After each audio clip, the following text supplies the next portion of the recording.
주님의 말씀 함께 읽겠습니다. 구약의 말씀 창세기 24장 63절부터 67절까지 말씀입니다. 이 말씀 봉독할 때 오늘 우리에게 주시는 하나님의 음성 들을 수 있기 바랍니다. 다 같이 한 목소리로 합독하겠습니다. 이삭이 저물 때에 들에 나가 묵상하다가 눈을 들어 보매 낙타들이 오는지라. 리브가가 눈을 들어 이삭을 바라보고 낙타에서 내려 종에게 말하되 들에서 배회하다가 우리에게로 마주오는 자가 누구냐. 종이 이르되 이는 내 주인이니이다. 리브가가 너울을 가지고 자기의 얼굴을 가리더라. 오늘은 이삭에 대한 말씀입니다. 오늘 말씀의 제목은 미들맨으로 잡아봤습니다. 야구를 좋아하시는 분, 미들맨이라 그러면 쉽게 알아들으실 겁니다. 모르시는 분을 위해서 조금 설명을 한다면 야구는 세 종류의 투수가 한 경기에 다 나옵니다. 첫 번째 던지는 투수, 에이스라고 말합니다. 제일 잘 던지는 1급 투수입니다. 그리고 어쩌면 맨 마지막에 던지는 투수가 2급 투수일지 모르겠습니다. 마무리를 하는 선수가 있습니다. 그런데 그 중간에 소위 우리 한국말로 하면 그냥 구원 투수, 소위 미들맨이 등장합니다. 첫 번째 에이스가 기대한 대로 잘 못하면 미들맨이 잘 막아줘야 됩니다. 첫 번째 투수가 잘 못해도 그래도 미들맨이 잘 해주면 그 경기는 그래도 희망이 있습니다. 근데 첫 번째 투수가 잘 못하고 그리고 바톤을 넘겼는데 두 번째 투수가 마저 잘 못한다면 그 경기는 지는 상황이 되고 맙니다. 성경에 보면 약속을 유업으로 받은 세 명의 유명한 족장이 나옵니다. 대족장이라고 말한다면 아브라함일 겁니다. 그에 못지않은 큰 족장이 야곱입니다. 그 사이에 미들맨이 있습니다. 이삭입니다. 그런데 이삭의 얘기를 오늘 하려고 보니까 이삭이 가지고 있는 단독의 에피소드가 그렇게 많지 않아요. 그리고 비중도 매우 작고요. 아브라함 얘기가 제일 길고요. 그다음에 야곱 얘기가 퍽 길어요. 그런데 이 미들맨 이삭의 에피소드는 그렇게 많지 않아요. 그런 걸 보면서 이삭의 존재감은 좀 떨어지는 것인가 이렇게 생각할 수 있는데 사실은 그렇지 않습니다. 중요한 맥이 흐르고 있습니다. 미들맨의 역할을 나름대로 잘 감당한 사람이 이삭입니다. 이 중요한 흐름이 뭘까? 약속입니다. 족장들, 이스라엘을 시작한 사람들, 그들은 약속의 사람이고 약속으로 산 사람이고 약속을 넘겨준 사람입니다. 그런 점에서 약속의 시발점이었던 아브라함, 그의 약속을 유업으로 받아서 그리고 잘 전달하여 다음 세대에 이어지게 해준 사람, 그게 이삭입니다. 그러므로 이삭의 가치는 매우 귀한 사람입니다. 우뚝 솟아날 만큼 큰 업적은 보이지 않았어도 그가 한 역할 잘했기 때문에 그로 인해서 다음 세대가 있었고 이스라엘의 12지파가 생겨난 겁니다. 만약 이삭이 아니었다면 그런 일도 일어나지 않았겠죠. 어떻게 보면 우리 모두가 다 미들맨입니다. 우리 선조로부터 약속을 유업으로 받은 사람이고 우리의 존재 가치가 누구의 눈에 보이기에는 크게 크지 않다 할지라도 우리 모두가 약속으로 살고 그 약속을 다음 때에 넘겨줘야 될 미들맨입니다. 오늘 말씀을 통해서 어떻게 삶을 사는 것이 미들맨으로 합한 일인가? 오늘 이삭의 삶을 보면서 우리 자신을 돌아보고 우리도 하나님의 말씀 그 약속 안에 살고 그 약속을 다음 때에 잘 넘겨주는 하나님의 사람들 다 되시기를 주님의 이름으로 축원합니다. 우리 옆에 분 서로 권면하시고 말씀 듣겠습니다. 하나님은 오늘도 당신을 향한 계획을 가지고 계십니다. 첫 번째 생각할 것은 일해야 하는 이유를 잘 아는 사람이 일을 잘한다는 겁니다. 당연한 말 같지만 이게 어렵습니다. 우선 본문의 말씀 24장인데 23장을 보면 사라의 죽음을 얘기합니다.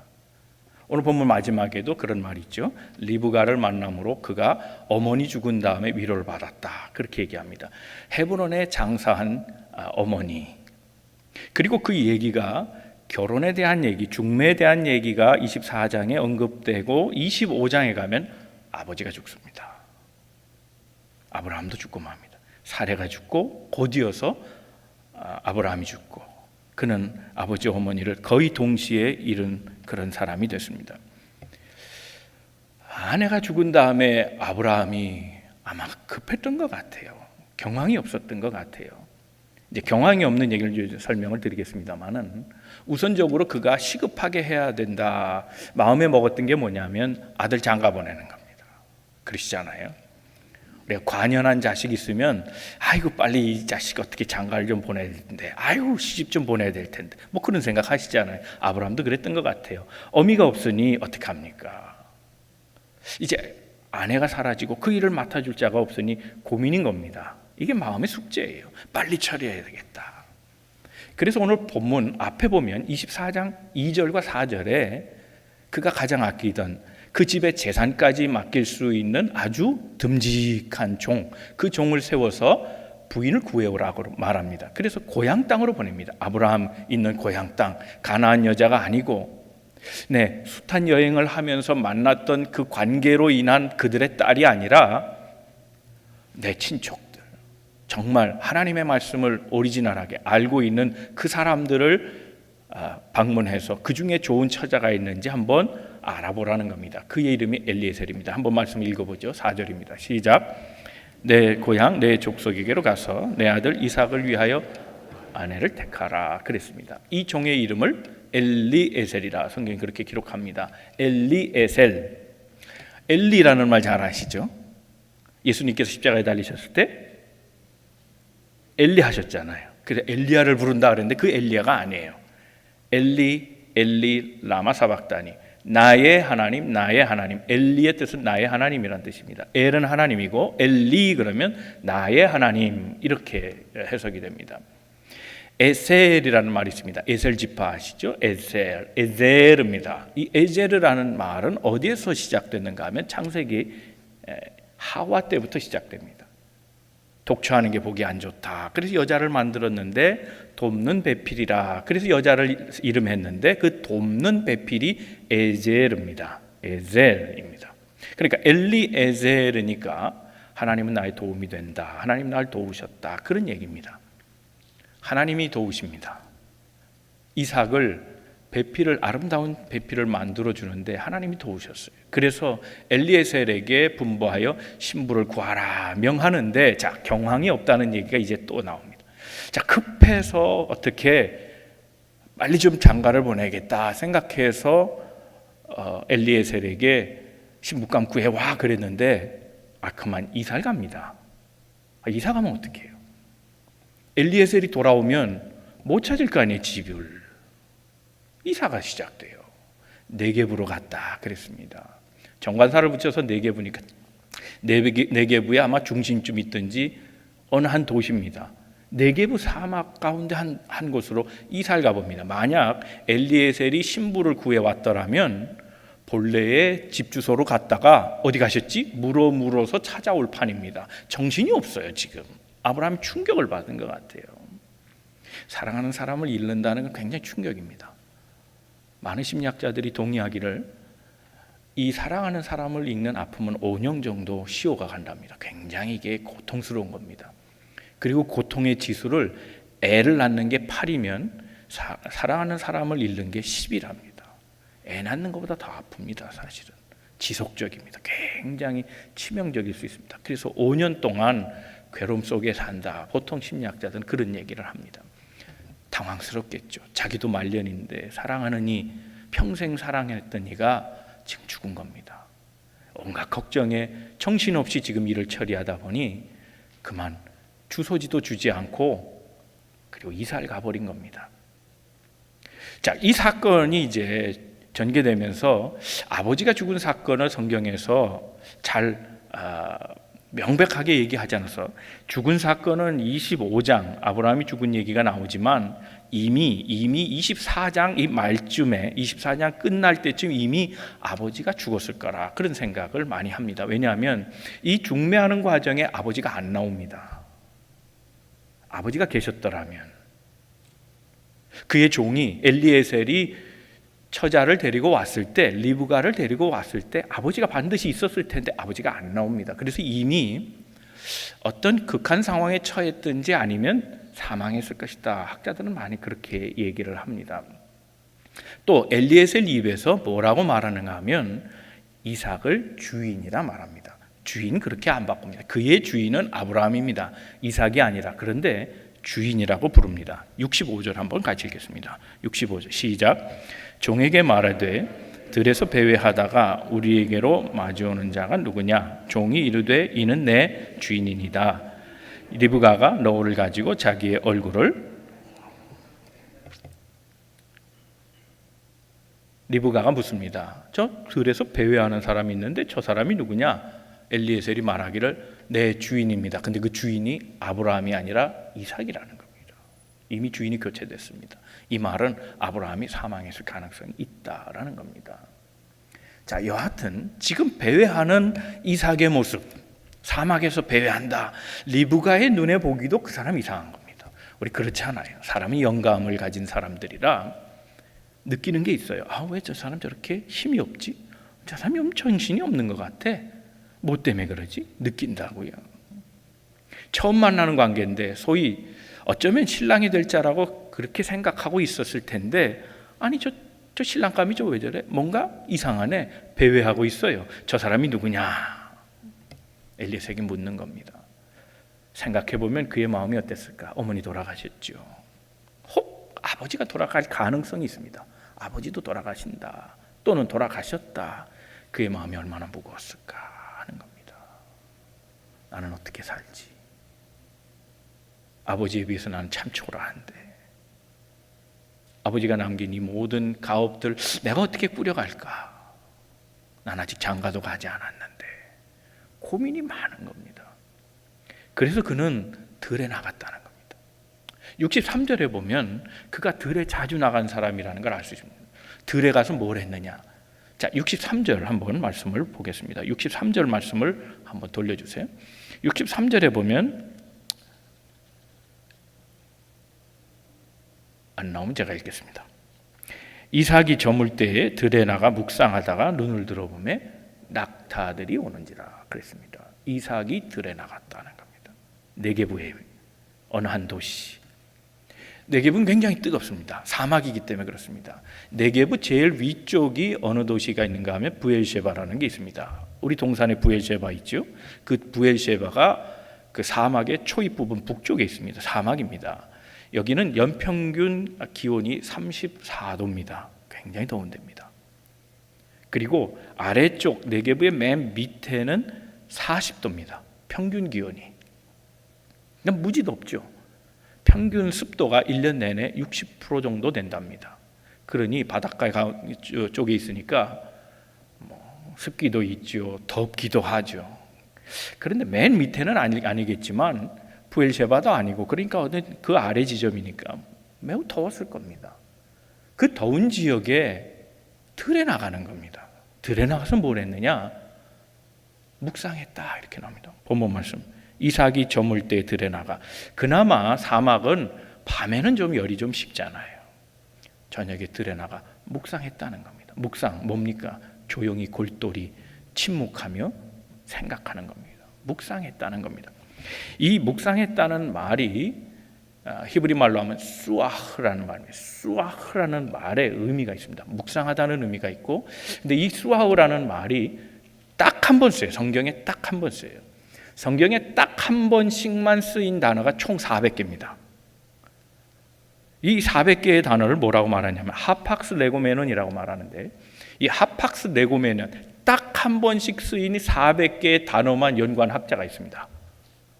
그 학자에 의하면 이 수아흐라는 말을 이렇게 정의합니다. 단순히 생각하는 것, 골똘히 침묵하면서 생각하는 것, 그것만이 아니라 다른 의미가 있다는 겁니다. 땅을 파고 그늘을 만들어 쉬면서 생각하고 기도하고 묵상하는 거라는 겁니다. 여기는 행위가 들어갑니다. 그냥 아무것도 안 하고 그냥 가만히 있는 게 아니라 얼마나 덥겠어요. 그러니 오래 생각하려면 그늘을 만들어야 되니까 땅을 파고 그 안에 들어가서 기도하는 거라는 겁니다. 생각이 많은 사람입니다. 어찌 할꼬? 내 인생 어찌 살고?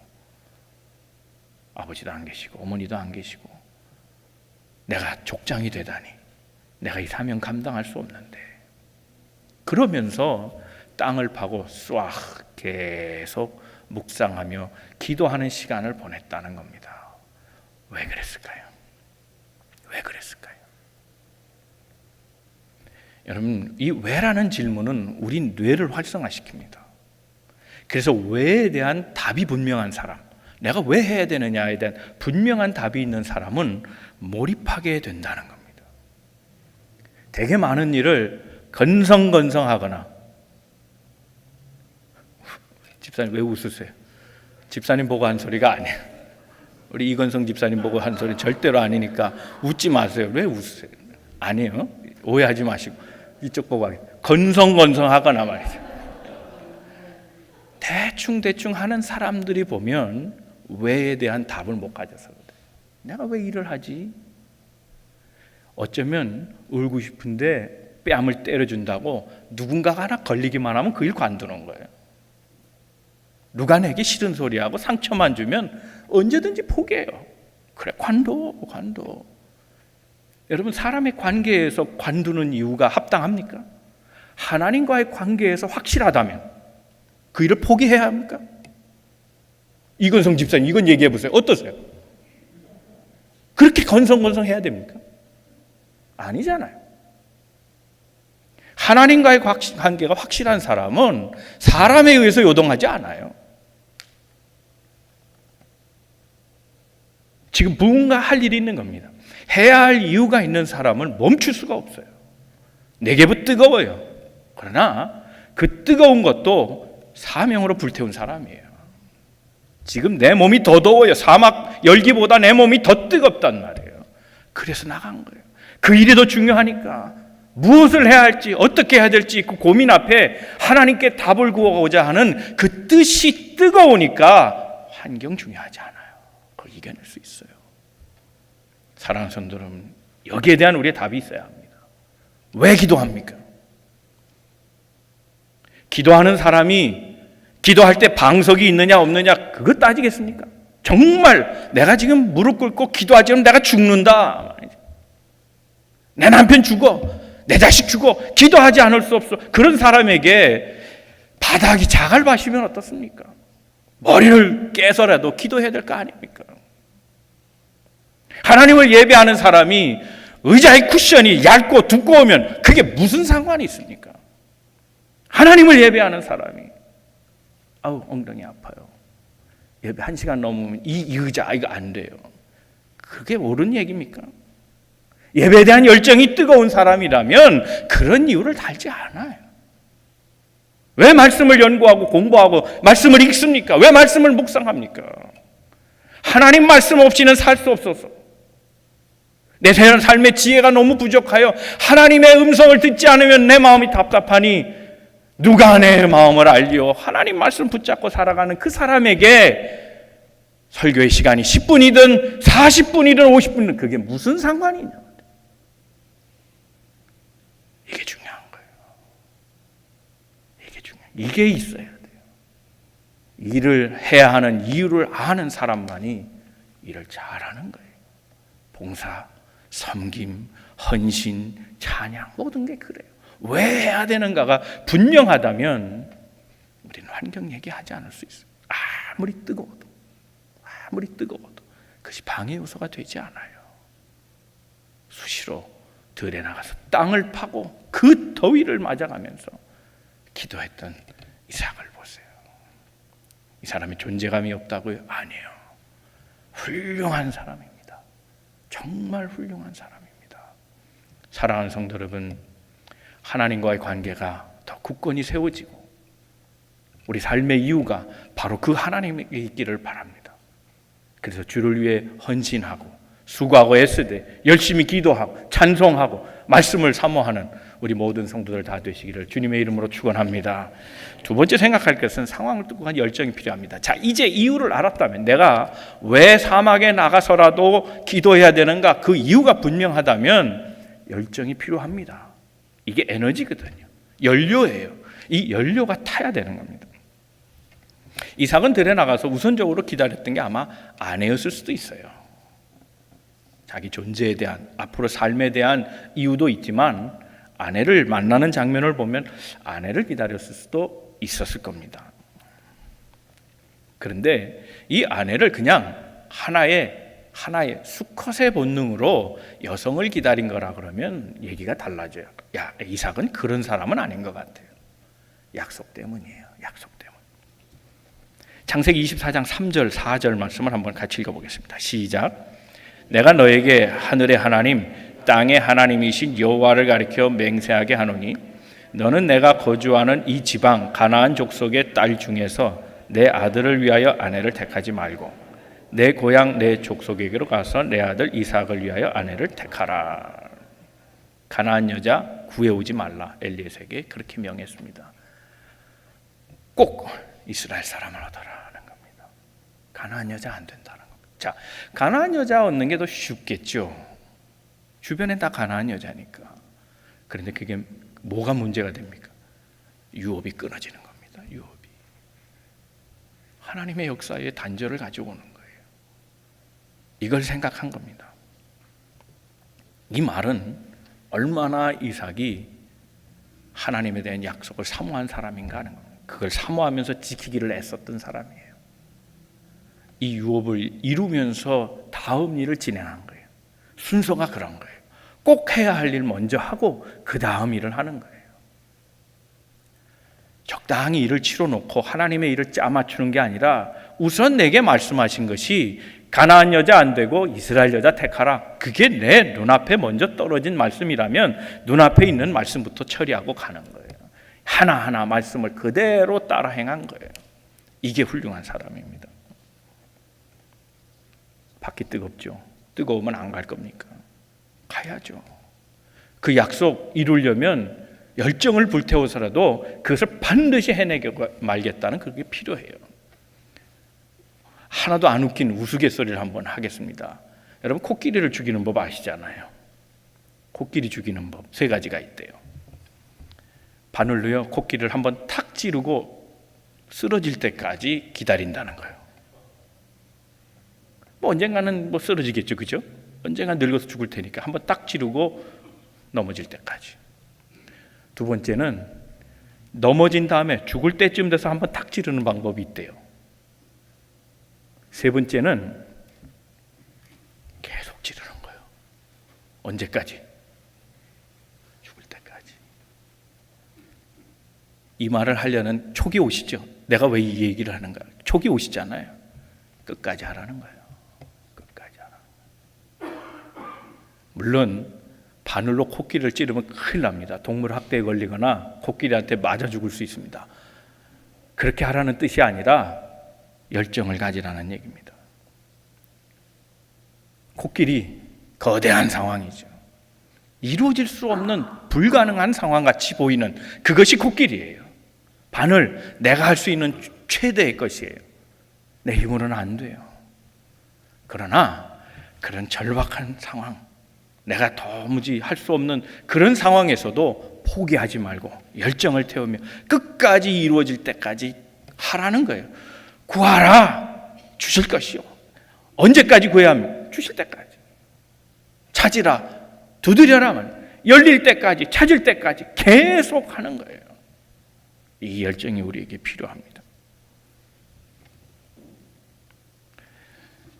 그런데 오늘 우리의 환경들을 보면 그렇지 않아요. 세스 고딘의 이카루스라는 책에 보면요, 거기 여러 가지 방법으로 여우를 잡는 방법을 거기 속에 있어요. 꾀가 많은 여우예요. 여우 쉽게 안 잡혀요. 근데 여우를 잡는 방법이 있답니다. 맛있는 열매를 주는 거예요. 단냄새가 확 나는 그런 열매를 떨어뜨려 놓으면 여우가 와서 먹는다는 거예요. 그럴 때 한쪽 벽을 딱 세운다는 거예요. 처음엔 놀래지만 한쪽 벽 세우고 그 다음엔 괜찮아요.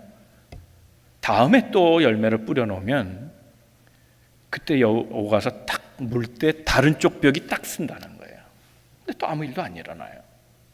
그렇게 해서 계속 반복하는 거예요. 그래서 사면이 벽이 만들어져요. 또 열매를 던져요. 지붕을 또 만들어 세우는 거예요. 계속. 그리고 또 던져줘요. 근데 여우가 와서 먹을 때 문을 닫아버린다는 거예요. 그럼 여우를 잡는다는 거예요. 이 글을 읽으면서 그런 생각을 해봤어요. 우리도 이렇게 갇힌 것은 아닌가 하는 거예요. 환경, 우리 주변 여건들, 여기에 점점 갇혀 살아요. 세속은 우리를 그렇게 하나씩 우리의 마음에 침범해 들어와요. 주일도요, 한 번 범하는 건 그렇게 어렵지만 한 번 범하는 건 그 다음 두 번째부터는 조금 쉬워지고 그러나 합리적인 이유는 계속 있어요. 생활을 해야 되니까, 주일날 놀 수 없으니까. 그러다 보면 점점 무뎌지고 결국 사단의 밥이 되는 거예요. 어떻게 하면 이 문을 열고 나올까 말이에요. 이 문을 돌파하고 나와야 되는데 그게 열정이에요. 열정. Why? 그걸 알았다면 왜 우리가 하나님 뜻대로 살아야 되는가 하는 그 결정이 분명히 섰다면 열정을 가지고 문을 박차고 나오는 그 힘이 필요한 거예요. 오늘 우리에겐 열정이 너무 떨어졌어요. 세상과 그냥 세상과 합력해서 살아요. 동의하며 살아요. 피곤하면 주일도 쉴 수 있고요. 어디 가고 싶으면 또 갈 수도 있고, 주일날 돈 벌어야 되면 버는 거예요. 다 자기 이유가 있어요. 그렇게 하나 둘씩 합리화되면서 우리의 신앙은 어쩌면 본질의 신앙과 멀리 가 있을 때가 얼마나 많은가 하는 거예요. 하나님의 뜻을 찾는 게 제일 중요해요. 무엇이 하나님의 뜻인가? 이 분별력이 필요해요. 환경이 아니에요. 어떤 환경이든 지금 내가 처한 환경에서 과연 이것이 하나님의 뜻인가를 분별하는 게 필요해요. 환경에 매몰되면 안 돼요. 환경을 해석하느라고, 그래서 그 환경에 대한 해석이 자기와 대비되면서 결국 거기에 맞춰가는 것, 하나님이 원하시는 게 아닐 수 있어요. 민수기 13장 우리 잘 아는 사건 있잖아요. 한번 읽어보죠. 다 같이 읽겠습니다. 시작. 갈렙이 모셉 앞에서 백성을 조용하게 하고 이르되 우리가 곧 올라가서 그 땅을 취하자 능히 이기리라 하나, 그와 함께 올라갔던 사람들은 이르되 우리는 능히 올라가서 그 백성을 치지 못하리라. 그들은 우리보다 강하니라 하고 이스라엘 자손 앞에서 그 정탐한 땅을 악평하여 이르기를 우리가 두루 다니며 정탐한 땅은 그 거주민을 삼키는 땅이요 거기서 본 모든 백성은 신장이 장대한 자들이며 거기서 네피림 후손인 아낙 자손의 거인들을 보았나니 우리는 스스로 보기에도 메뚜기 같으니 그들이 보기에도 그와 같았을 것이니라. 사랑하는 성도 여러분, 환경이, 상황이 우리의 신앙을 결정하면 되겠어요? 우리의 신앙이 환경을 결정해야지. 우리의 믿음이 세속을 판단해야지. 세속이 우리를 판단하면 되겠냐 말이에요. 우리가 세속을 이끌어 가야지. 세속에 끌려다니는 삶을 살아가도 되겠냐 말이에요. 우리는 알게 모르게 우리는 생활의 이유로 세속에 끌려가고 있어요. 신앙이 먼저입니까? 삶이, 우리의 개인적인 삶이 먼저입니까? 생활의 삶이 먼저입니까? 여러분, 내 삶을 움직이는 것이 하나님의 뜻이라고 믿는 사람, 바로 그 사람이 열정의 사람이에요. 열정의 사람이라고 템퍼가 있는 사람이라는 뜻이 아니에요. 열정은 꼭 꿈이에요. 비전이에요. 이 비전은 하나님 말씀이에요. 그게 원칙이 돼서 그게 내 삶을 이끌어간다라고 생각하는 사람이 바로 뜨거운 열정을 가진 사람이에요. 그런 사람, 네게브, 그런 사막, 그건 문제 아니에요. 사랑하는 성도 여러분, 오늘 우리가 고난을 피해가면요, 그래서 적당히 편한 것만 가면 분명히 잃어버리는 게 하나 있어요. 그건 뭐냐면 해결책이에요. 참 하나님은 이상하게 고난 속에 해결책을 두었어요. 그래서 고난을 피해가면 해결책도 없어요. 맞서야 돼요. 맞서는 게 뭐냐? 열정이에요. 그 열정은 하나님의 뜻에 비롯되는 거예요. 분별하세요. 세속을 분별하세요. 환경을 분별하세요. 상황을 잘 이해하고 분별하세요. 그리고 판단하세요. 그리고 하나님의 뜻이 아니라면 멈추시고 하나님의 뜻으로 삶을 이끌어 가세요. 하나님의 뜻에 이끌린 사람, 이게 바로 열정의 사람인 겁니다. 사랑하는 성도 여러분, 하나님의 말씀이 우리의 삶을 이끌어 가기를 주님의 이름으로 축원합니다. 마지막 세 번째 생각할 것은 열정보다 더 중요한 기도를 잊지 말라는 거예요. 이카루스 얘기를 했습니다. 이카루스 얘기, 진짜 이카루스 얘기, 세스 고딘의 이카루스 그 소설 말고 진짜 이카루스 그 신화에 보면요, 이카루스의 아버지가 다이달로스예요. 이 다이달로스라는 사람이 아버지인데, 이 아버지가 미노스 왕의 미움을 받아요. 그래 크레타 섬에 갇히게 돼요. 근데 이 다이달로스 아버지는 빨리 그 섬을 탈출하고 싶었는데 방법이 없는 거예요. 크레타 섬이니까 사면이 다 바다인 거예요. 어느 날 작정을 해요. 아들한테 얘기합니다. 아들아, 탈출하자. 어떻게 해요, 아버지? 날면 돼. 날면 방법이 있어. 그러니까 아버지가 그 새의 깃털을 많이 모아놓고 그 새를 아버지와 아들이 다 이렇게 팔에다가 붙여댑니다. 그리고 밀랍, 요즘으로 얘기하면 실리콘 같은 걸로 그걸로 전부 접착제로 해서 날개를 만들었어요. 그러면서 아들한테 주의를 줍니다. 아들아, 나는데 내 말 잘 들어. 너무 높이 날면 안 돼. 높이 날면 태양하고 가까워서 다 녹아버려. 그러면 너 안 된다. 떨어진다. 죽는다. 경고를 해요. 알았지? 그 다음에 또 한 가지 당부를 하는데, 너무 밑으로 날아서도 안 된다. 바닷가 수면 쪽으로 이렇게 해면 가까운데 이렇게 가면 그 습기 때문에 또 녹아버린다는 거예요. 그러니까 높이 날아도 안 되고 낮이 날아도 안 되고 적당히 날아라, 그렇게 얘기해요. 자, 탈출을 감행합니다. 아버지와 아들이 동시에 비행하며 날개짓해서 날아갑니다. 그런데 날기 시작하자 이 이카루스가 흥분하기 시작하는 거예요. 젊어요. 패기가 있어요. 열정이 있어요. 그래서 높이 날다가 태양 가까이에서 날개가 다 녹아버려 떨어져 죽었다는 게 이카루스의 신화입니다. 열정이 중요하지만 열정보다 더 중요한 게 있어요. 컨트롤이에요. 제어할 수 있는 힘이 없다면 그 열정은 화가 될 가능성이 있다는 거예요. 열정보다 더 중요한 건 방향이에요. 방향이 틀린 열심. 열심히 일하는 사람인데 다시 물어야 돼요. 방향이 옳은 방향이냐는 거예요. 선한 방향이냐는 거예요. 진리로 가고 있느냐는 거예요. 협력의 방향으로 가고 있느냐예요.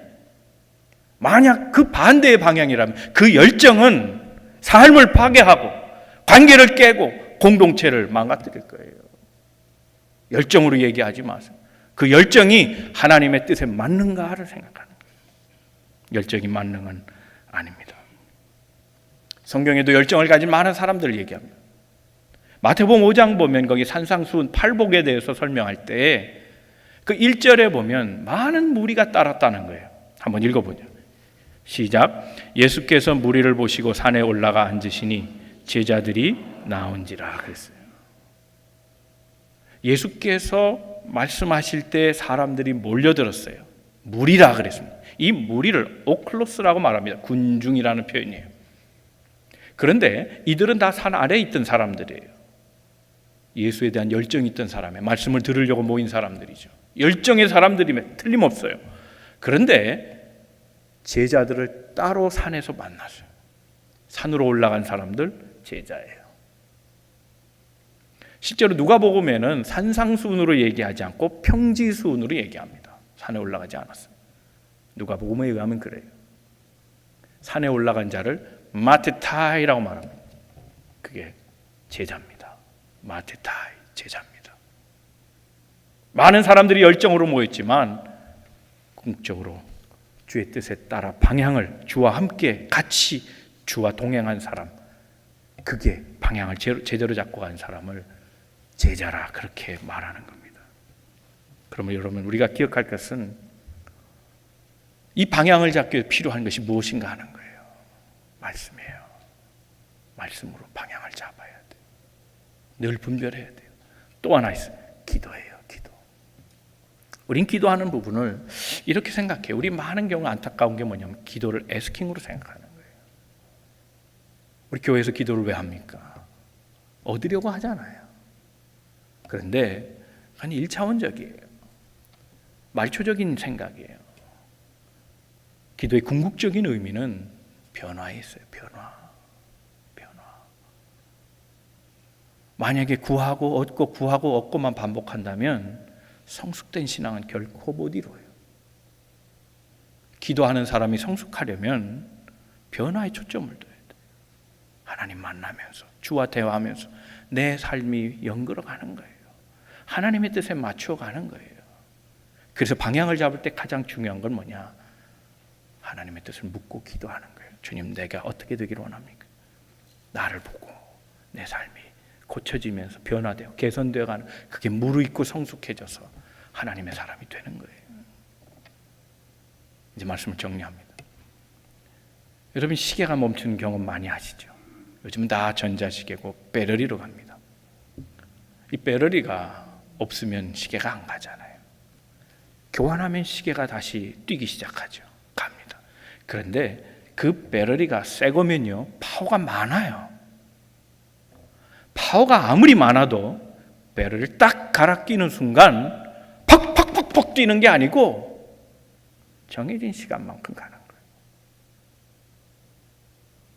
만약 배터리를 간 순간 이 시계가 파워가 넘치네, 이전보다 2배로 빨리 뛴다면 그 시계는 정신이 나간 시계. 시계가 우리예요.